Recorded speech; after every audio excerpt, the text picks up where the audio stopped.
Do you remember the last time your hands felt genuinely warm? Not warm from holding a mug. Not warm after you buried them under a blanket. Just naturally, normally warm, the way they used to feel without you thinking about it at all. For millions of people over 50, that feeling has quietly disappeared. Your hands are cold in July. Your feet are ice cold by 8 in the evening. You wear socks to bed in summer. You avoid handshakes because you know what people are thinking. And you have probably been told the same thing every time you mention it. Poor circulation. Just part of getting older. Not much you can do. I want to stop you right there, because that explanation is not just incomplete, it is misleading you away from the actual solution. Here is what almost nobody tells you. In most people over 50, the blood vessels themselves are perfectly fine. The problem is the signal they are receiving. Your nervous system is sending the wrong instruction, telling your vessels to stay constricted when they should be opening up. And a nervous system giving the wrong signal is something you can absolutely retrain. Today, I'm going to show you 5 specific exercises that retrain that reflex. You do not need any equipment. You do not need to get on the floor.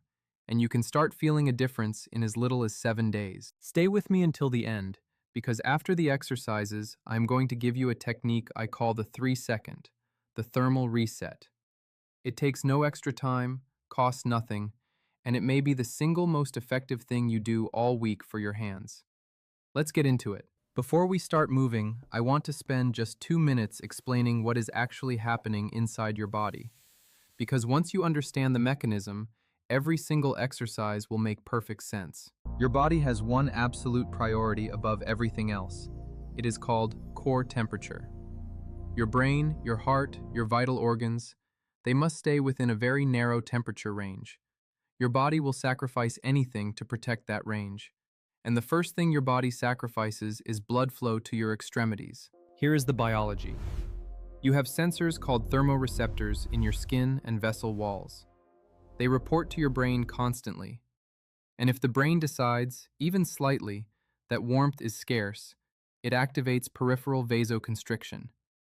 It tells the small arteries in your hands and feet to clamp down, to narrow, to reduce blood flow to those areas in order to keep the blood warm and close to your vital organs. In a younger person, this system is exquisitely balanced.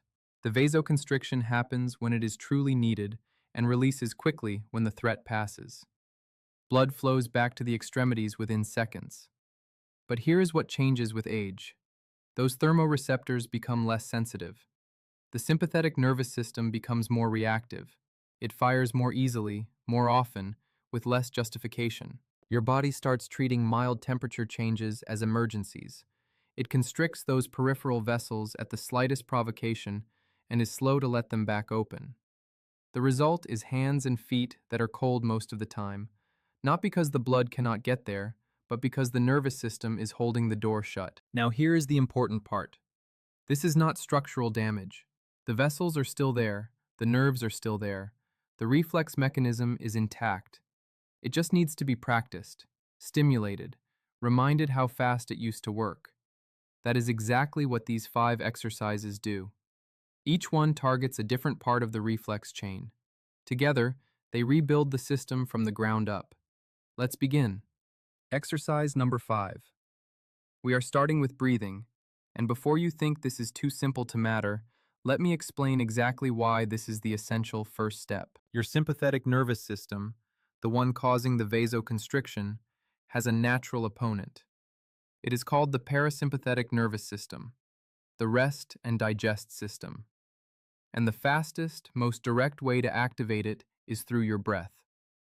When you breathe deeply into your belly, you stimulate the vagus nerve, which runs from your brainstem down through your chest and abdomen. The vagus nerve is the master switch of your parasympathetic system.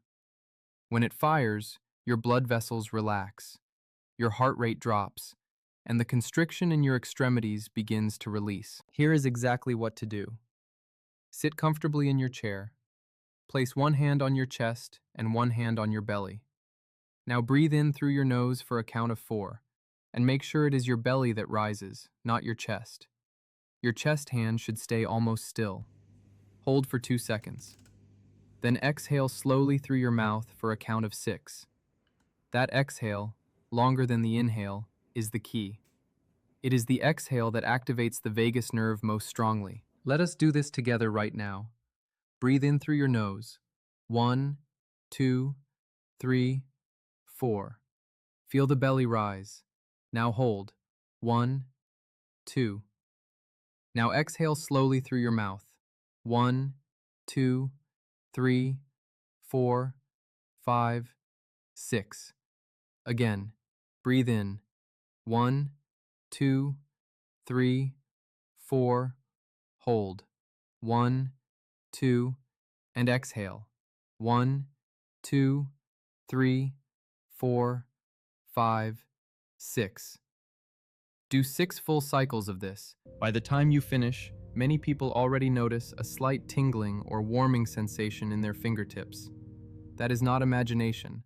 That is blood beginning to move back into the small vessels of your hands as the sympathetic overdrive starts to ease. This is exercise number 5, and it is the foundation. Everything else we do today builds on this signal. Exercise number 4. We are staying seated. This one targets the specific nerves that control blood flow to your arms and hands. Running down from your neck, through your shoulders, and into your arms is a bundle of nerves called the brachial plexus. This nerve network is directly responsible for regulating the blood vessels in your hands and fingers. Sit tall in your chair. Drop your shoulders completely. Let them fall as low as they can go. Now slowly roll both shoulders backward.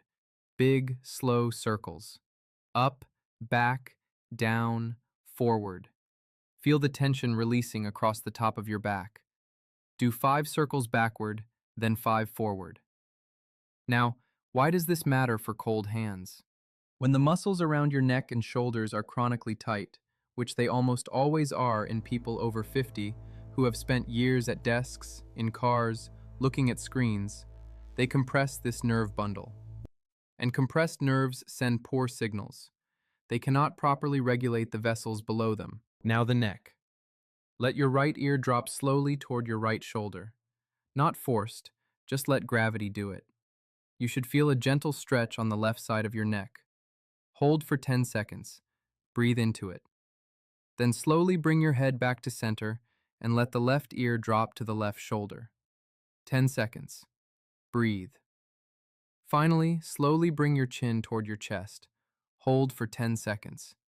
Feel the back of the neck lengthen. These movements are decompressing the brachial plexus. You are creating space in the structures that the nerve runs through.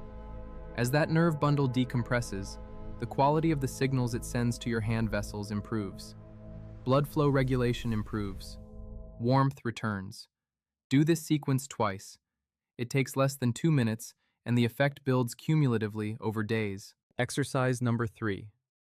Now we are bringing the focus directly to the hands themselves. The small arteries that supply blood to your fingers are called digital arteries. They are surrounded by tiny, smooth muscles that open and close in response to nerve signals. One of the most effective ways to influence those muscles directly is through movement of the wrist and fingers, because movement stimulates local nerve endings that override the constricting signal from above. Think of it as a local override.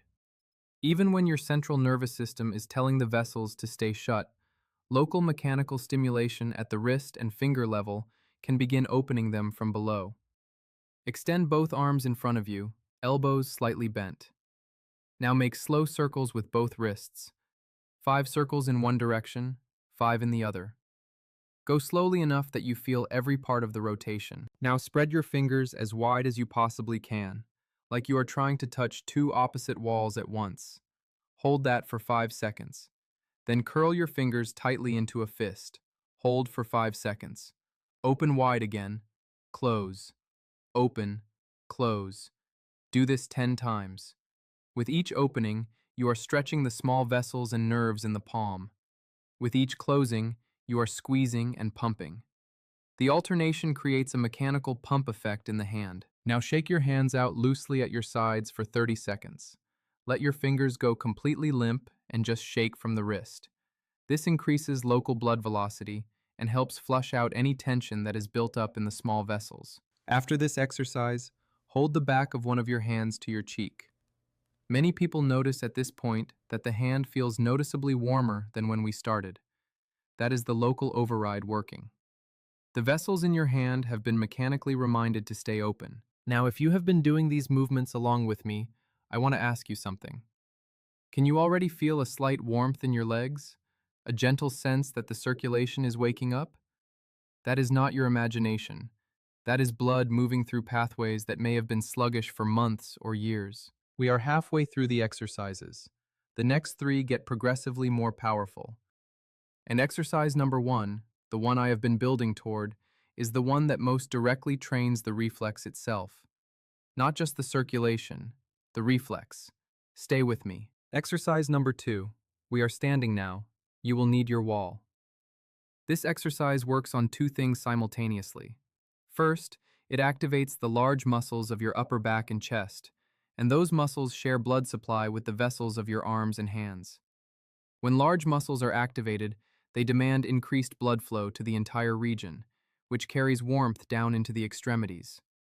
Second, it activates the muscles and nerves of your feet, because the thermoreceptors in your feet are among the most powerful signals your brain receives about whether your extremities are safe and warm. Stand with your back flat against the wall, feet about 12 inches away, shoulder width apart. Now slide your back slowly down the wall until your knees are bent to about 30 degrees. Not 90 degrees, not a full squat position, just a gentle, shallow bend. Your thighs will be angled slightly forward, as if you are just beginning to sit down. Hold this position for 10 seconds. Then slide back up to standing. Rest for 15 seconds. Then do it again.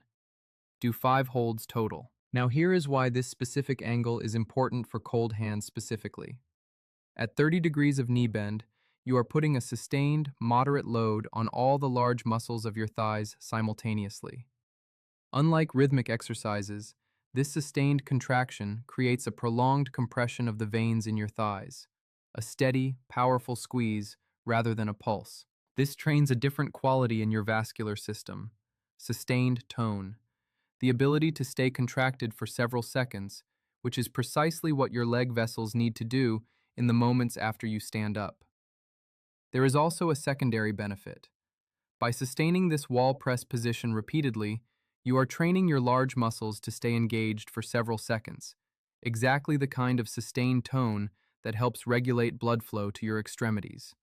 This is vascular training disguised as a simple wall exercise. Now stay standing. Lift your right heel slightly. Press down firmly with the toes and ball of your foot. Hold for 3 seconds. Then switch. Lift the toes, press down with the heel. Alternate slowly for 30 seconds. The soles of your feet are densely packed with thermoreceptors, temperature sensors that report directly to the hypothalamus, which is the brain's thermoregulation center. When your feet feel warm and active, the hypothalamus receives a signal that the extremities are safe. Vasoconstriction eases, not just in the feet, but in the hands as well. Warm, active feet are one of the fastest ways to warm cold hands. The pathways are connected. And now we arrive at exercise number one, the one I have been building toward, the one that most directly addresses the reflex itself. I call it the contrast reset. And unlike the other exercises, this one requires you to walk to your sink. Here is the principle. Your peripheral vessels respond to temperature contrast through a reflex called the hunting reaction. It was discovered by a physiologist named Thomas Lewis in the 1930s. When your hands are exposed to cold, the vessels constrict. But if the cold exposure continues long enough, or if you alternate it with warmth, the vessels are forced to reflexively dilate. They open wide, flooding the area with blood before constricting again. This alternating cycle trains the vessels. It literally exercises their ability to open and close quickly and fully. In people with chronically cold hands, this hunting reaction has become sluggish. The vessels constrict readily, but dilate slowly and incompletely. The contrast reset wakes that reflex back up. Here is exactly what you do. At your sink, run the water until you have comfortably warm water on one tap and cool water on the other. Not hot, not ice cold. Comfortably warm and comfortably cool. Submerge both hands in the warm water for 30 seconds. You are not trying to heat your hands. You are sending a warmth signal to the thermoreceptors. Then move both hands to the cool water for 15 seconds, back to warm for 30, cool for 15, warm for 30. 3 cycles total. It takes about 3 minutes. After the third warm cycle, dry your hands and immediately do 20 rapid fist openings and closings to drive the blood that has now flooded the vessels all the way to the fingertips. Most people feel a deep, penetrating warmth in their hands within 60 seconds of finishing, a warmth that lasts for hours, not minutes. This is not the surface warmth of holding something hot. This is blood actively circulating in vessels that have been reminded how to fully open. Do this once every morning for 7 days. By day 4 or 5, you will begin to notice that your hands are warmer throughout the day, even without doing the protocol. The vessels are learning. The reflex is being retrained. You have completed all 5 exercises, but I promised you one more thing, and this one requires no exercise at all. I call it the thermal reset protocol. It is not an exercise. It is a 60-second habit you build into the transition between any activity and sitting down to rest. Here is how it works. Every time you sit down, after coming in from outside, after finishing a meal, after getting up from your desk, before you settle in, you do 3 things. Step 1. 15 seconds of the diaphragmatic breathing from exercise 5. 1 deep belly breath in for 4 counts, 1 long exhale for 6. Just 1 cycle. You are resetting the nervous system before the sympathetic drive has a chance to ramp up. Step 2. Shift your weight forward to the front of your feet, almost like you are about to stand on your tiptoes, before you actually push up. This pre-engages the calf and thigh muscles. The venous pump is already active before the gravitational challenge begins. Step 3. Once you are standing, pause for 3 full seconds before you walk. Stay still. Keep your eyes focused on a fixed point. Let the reflex complete. Most dizziness happens in the first 2 seconds of walking. By pausing, you give your system the time it needs. Calf pumps, weight forward, pause. 3 seconds, 3 steps. Every single time you stand up. Most people who try this tell me that within the first or second day, the dizziness is already reduced. Not because they have strengthened anything yet, but because they have simply given their existing reflex the time it needs to work. The exercises rebuild the reflex. The protocol gives it permission to function. Together, they are the complete solution. Here is your complete plan. Every morning, 5 exercises in sequence. Breathing, shoulder and neck release, wrist and finger work, wall press and foot activation, and the contrast reset at your sink. The entire sequence takes 12 minutes. Throughout the day, the thermal reset protocol every time you sit down. 1 breath, 10 fist pulses, 5-second foot press. The seated exercises you can do while watching television. The protocol takes no extra time at all. It simply replaces the way you were already standing up. 7 days. That is all I am asking for. 1 week of consistent practice. And here is my challenge to you. At the end of those 7 days, stand up and notice what happens. Notice whether you reach for the armrest out of habit or out of need.